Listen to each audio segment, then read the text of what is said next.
Hello friends, చిన్నప్పుడు స్కూల్లో మన గురువుగారు చెప్పింది గుర్తుందండి. అదేనండి ఎలక్ట్రోమాగ్నెట్ గురించి. ఒక ఐరన్ పీస్ అనేది ఎలక్ట్రోమాగ్నెట్గా మారాలంటే ఏం చేయాలో మనం ఇక్కడ చూద్దాం. ఇక్కడ చూడండి ఫ్రెండ్స్, 4 బ్యాటరీస్ తీసుకొని ఒకదాని పాజిటివ్ టెర్మినల్ మరోదాని నెగిటివ్ టెర్మినల్తో, మరోదాని పాజిటివ్ టెర్మినల్ మరోదాని నెగిటివ్ టెర్మినల్తో ఇలా సిరీస్లో కలుపుకుంటూ వెళ్ళాము. ఎందుకంటే సర్క్యూట్లో వోల్టేజ్ కరెంట్ పెంచుకోవడానికి.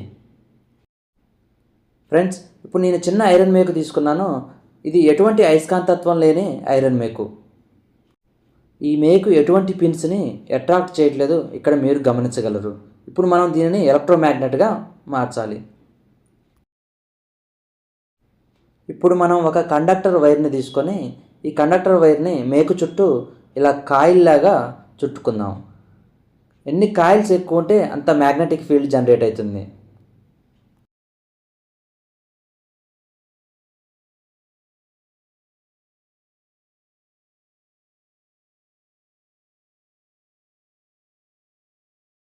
మేకు చుట్టూ ఇలా వైర్ని చుట్టి చివరి 2 అంచులను వదిలేయండి.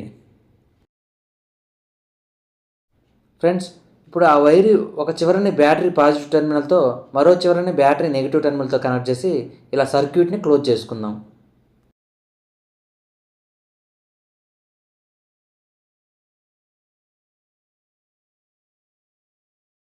ఇప్పుడు కరెంట్ అనేది బ్యాటరీ పాజిటివ్ టెర్మినల్ నుంచి బ్యాటరీ నెగిటివ్ టెర్మినల్ వైపు మనం మేకు చుట్టూ చుట్టిన కాయిల్ గుండా ఫ్లో అవుతుంది.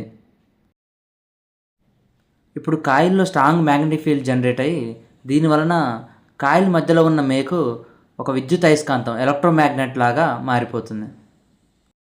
ఫ్రెండ్స్, ఈ విషయం చెప్పిన మన సైంటిస్ట్ గురువు గారి పేరు తప్పకుండా కామెంట్ చేయండి. అలాగే ఈ వీడియోస్ పిల్లలకి యూజ్ అవుతాయి అనుకుంటే లైక్, షేర్, సబ్స్క్రైబ్ తప్పకుండా చేయండి. ఇప్పుడు ఈ మేకు ఎలక్ట్రోమాగ్నెట్ లాగా మారిందో లేదో ఇప్పుడు మనం టెస్ట్ చేద్దాం. ఇక్కడ గమనించండి ఫ్రెండ్స్, ఈ మేకు ఇక్కడ ఉన్న చిన్న పిన్స్ని, చిన్న ఐరన్ పీసెస్ని అట్రాక్ట్ చేస్తుంది, గమనించగలరు.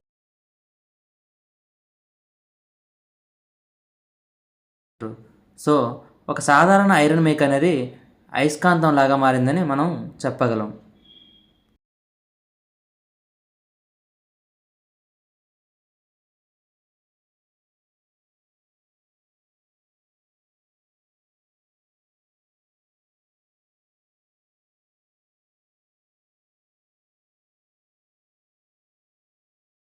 మరి అయస్కాంతంలో మారిన ఈ మేకుకి ధృవాలు ఏర్పడతాయంటే ఖచ్చితంగా ఏర్పడతాయి.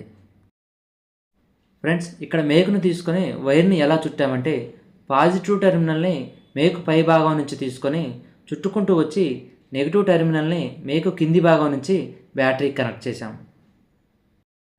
సేమ్ కరెంటు కూడా మేకు పై భాగం నుంచి ప్రవహించి ఆ చుట్టుల ద్వారా మేకు కింది భాగం నుంచి బ్యాటరీలోకి ఎంటర్ అవుతుంది.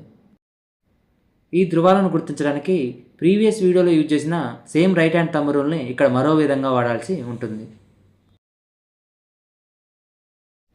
ఇక్కడ చూడండి ఫ్రెండ్స్, థంబ్ డైరెక్షన్ వచ్చేసి నార్త్ పోల్ అవుతుంది, రిమైనింగ్ది సౌత్ పోల్ అవుతుంది.